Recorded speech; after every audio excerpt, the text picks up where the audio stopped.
Alright, everybody. This is the round 2 game from the Dublin Chess Open. My opponent was a 16-year-old from Northern Ireland, Toby Carruthers. I talked with him after the game, and a couple of the other days during the tournament, we would talk about our openings and stuff. He was a nice guy, but this game was interesting to say the least.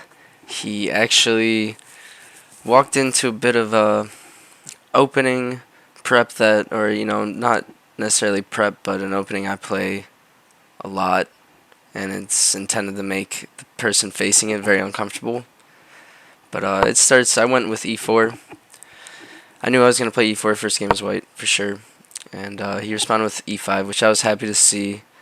I play a lot different stuff when it's not e5 because I go for the King's Gambit. I know a lot of it. He took normal response and then knight of 3.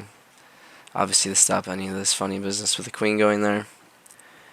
And he went for, I play this as black too. I play bishop here. There's a name for it, but I can't exactly remember it right now. But its main purpose is to double attack this checking option on the king. I develop my bishop. I know what to do here as white. You're going for a big attack, essentially.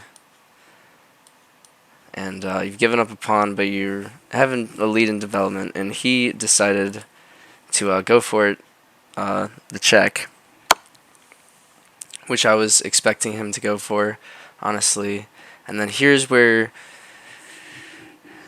you walk into a famous gambit. I think it's called the Mertens Gambit. You go ahead and give up this second pawn, and you wouldn't necessarily want to, when he takes, to take back with the pawn, because then you just give him the third pawn and the king has to move. So the whole idea behind it really is when he takes is to castle. And now you're really setting up dangerous stuff. You're setting up bishop sacrifice, the rook's ready to protect, the knight's ready to jump in, the queen's ready to hop in, you're ready to play d4 to get the bishop active. So you've given up 2 pawns right now, 1, 2, for the gain, and none of his pieces are moved. And the bishop's staring into his own piece at the moment. And it's being attacked by the knight. He's attacking nothing from my side except for this pawn. And the main line actually of the opening will go, they take, and then you slide over. And at this point in the game, my opponent had already used a chunk of clock, and especially on this move, he took a really long time, maybe 20 minutes, to make this next move. He told me after the game he was calculating a deep line, like deep lines with takes and then king takes, or knight takes. And then he ultimately realized that if he took, I wouldn't have to take back with the knight or the king. I could just slide to h1, and my king's relatively safe there. So he opted for a different approach, and I've gotten this position many times, but I've never seen this move played once. So it kind of threw me for a little bit of a loop. And he played knight h6, which defends this square from any bishop sacrifice or retargeting, but provides, a helpful defender. I thought it was interesting, and it wasn't really clear exactly how to go about this attack anymore. But I took some space. This is a common idea, to take some space, and I wanted to get this bishop active to get rid of the knight, essentially. And most people, when you're playing black, will play d5 because it's a really good move. But if you're not used to the position, like a lot of the people I run into online when I play this, they'll run into it because they know they've played it before, they've seen it before, so they know d5's the right way to go about it. But if this guy I was facing had clearly never seen it before because he looked very nervous, and we were both coming off heartbreaking loss in round 1, so I think he was feeling a little bit of this pressure early, and didn't see this d5 move. The whole purpose is you attack the bishop, so I have to do something about it, and then this bishop become alive, either going the pin or to just attack the rook. So he didn't see it. I can't like. Oh, he took here in this position, and I knew the engine because in almost every line it says to play King H1 when they take, no matter what moves are done beforehand. But I also knew here if I went for this, he would have D5, and no matter whatever I would take with, he would have this. And now the rook is fully trapped. It can't go anywhere, really being locked down. So, and it so happened that the engine said this was the best way to go about it, and that white was okay. Maybe because of a bishop sacrifice in the position, then you get the double check. But I wasn't. I wasn't going for that here. I knew I had to either play king here, take with the knight, or take with the king, and I was trying to figure out which one to do. And ultimately, I decided with the knight, mostly just to be able to bring my queen into the game a little bit easier, and I wouldn't have to worry about this and this anymore because the rook has this file to at least move to, a lot of this file. So engine didn't like this, but I was okay with it. And at the end of the day, I'm also double hitting here. So then I was thinking about what my opponent was going to play, and he took a long time to move, and I was really nervous he was going to play this move, bishop to g5. I was expecting d5 as well, which is what he probably should have went for, was d5 or like a knight jump, or even a move like this to get on this long diagonal. But he went for this bishop move, and at first I was really, really scared because it just seems like I can't save this bishop. You know, I can't. I have a pawn here, and any which way I put it, the bishop can just capture. And I don't really want to lose this bishop because it's doing a good job of threatening to take this knight and unleash a mating attack. And he's ready to the castle next move. My king's just sitting out here and wide open, the Great Plains. So I started to get really scared. And I was instantly thinking about the best way to keep an advantage while not trading off the bishop. And I took a deep breath and I realized that I'm playing this opening for a reason, and it's to attack. And I realized this bishop going here isn't attacking my bishop, it's letting me attack his with this move queen h5, which is a really nice move. And as soon as, like, after I sat there and thought about playing it, and then once I calculated stuff, I realized it was really strong, because if you play a move like this to hit the queen and disrupt this, looking at this pawn, I just take the bishop, and that's winning a piece. And even though I'd be down some pawns, I'm winning a piece, and still have a big attack going. Knight's hit, and then I was also looking at d5 here. And at first I didn't realize what the best option was, because after this he can calmly take, and it's still okay for him. But I realized I don't have to do anything about this. I just take with the bishop now and hit the queen. And this looks really bad for black. So this move ended up being pretty killer. And also if he takes the bishop, now is my mating attack. He can't really do this because that's mate, and if he moves anywhere else, let's say he moves here, I come in with this check, and he eventually has to move here, and his discoveries are just really killer. I think in all reality that would be worse than what he ended up going for. And what he could go here, but again, this is leading to discoveries and very unpleasant position. So he didn't go for that. I think here's when he realized that he was actually in a bit of trouble, and he went here. Disrupt the rook from looking at that. Gives me the opportunity to take, but I think I went with the best option here, and that's just to push and hit the bishop. And here, again, I have this move leading to the discoveries. And I think that would be pretty much GG's. And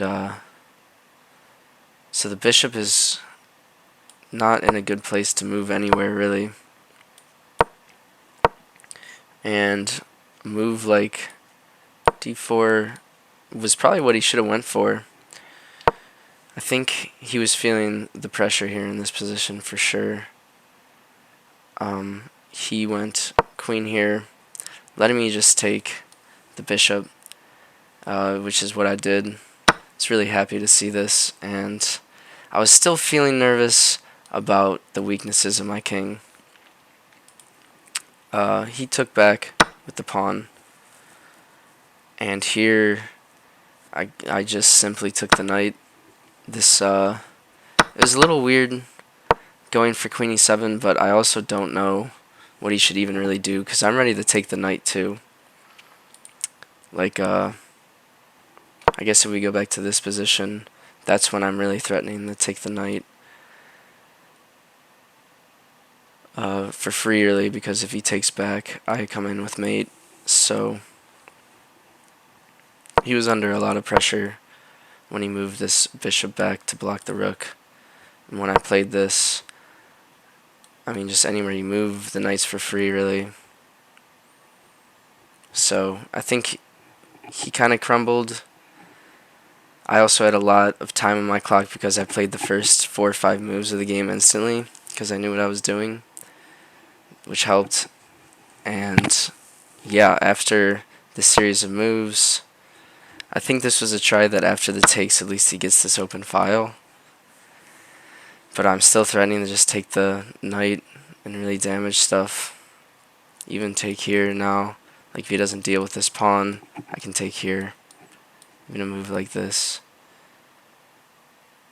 It's just tough to play. I mean, really, what it came down to is he should have just, at some point, played this d5 move. Let's see, I mean, he could have played it here. He could have played it here instead of taking first after I played here. He could have played d5 here. He could have played it here instead of this bishop move. And he probably should have played it. Oh, he couldn't have played it here because of the bishop takes and it's the queen. But after this move, he could have played it here as well. And I mean, at least I have en passant and probably some dangerous stuff like takes. He could take with the queen as well, which might be a bit better. Give it some flexibility. But I just take here. And oh, maybe that's not as good right now because the bishop obstructs. But thinking about it, I could have went here as well because if takes, at least I have here. And then the knight really hangs, like if takes, or takes, I can take, and this knight is hanging. Rook's hit, rook would have to move. So, interesting. Well, I guess here, though, he does have this check. So maybe he should have went for that. There might be a better move for me in this position than the take. Like a check. I'm sure I would have been able to come up with something. But, yeah. Instead I went for this. And when he takes back, I took the knight. Right? And I was just up 2 pieces. And I was really wondering what kind of counterplay we could have went for. Like here, and try and expose the weaknesses along this diagonal. But my opponent actually just resigned in this position after I took the knight. I was surprised but happy. I mean, I thought he had some counterplay. I even thought he had here, here. But I realized I had this move, and I'm actually threatening to pin the win. So, hard to say. I had a lot of pressure here still. This bishop is ready to be a beast. It covers this big square here and is ready to jump in here and here if I ever got my queen down there. So I get why he resigned. I think he was really frustrated too that he ran into an opening where he ended up being down 2 pieces for some pawns. But we were happy to get the round 2 win for sure. Not upset at all.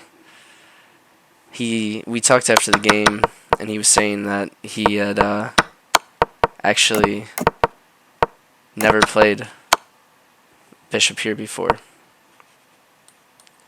He actually asked in the game if this move is just bad, and I said no, it's fine. It's fine. It was clear that he just went wrong here with this move. He should have played d5 or even a knight develop or castle. I think it was just a little too provocative, even though my bishop was looking really scary for him.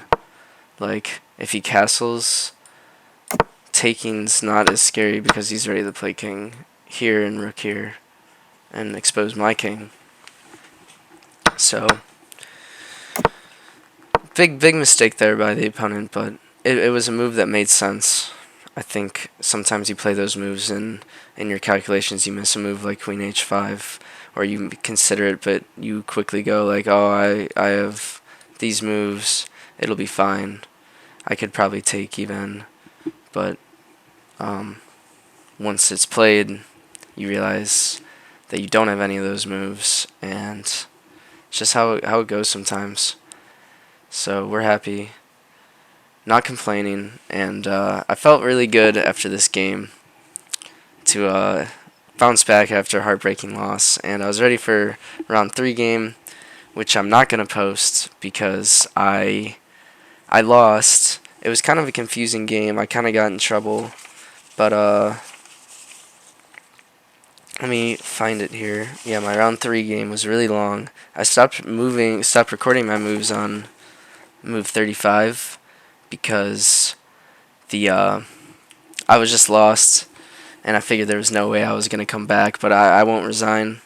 So I played on, and I ended up kind of coming back, and I got it down to I had a rook, and he had a rook, a knight, and a pawn, and I tried for a long time, and it was a really long game, but I lost, and I mean, it was like 105 moves or something, so, and I don't have about 40 moves recorded. I started recording at the end when I came back a little, but if you guys really want to see it, I'll post it, but I doubt anybody will really want to see it. So yeah, that's it. That's the game. I hope you enjoyed.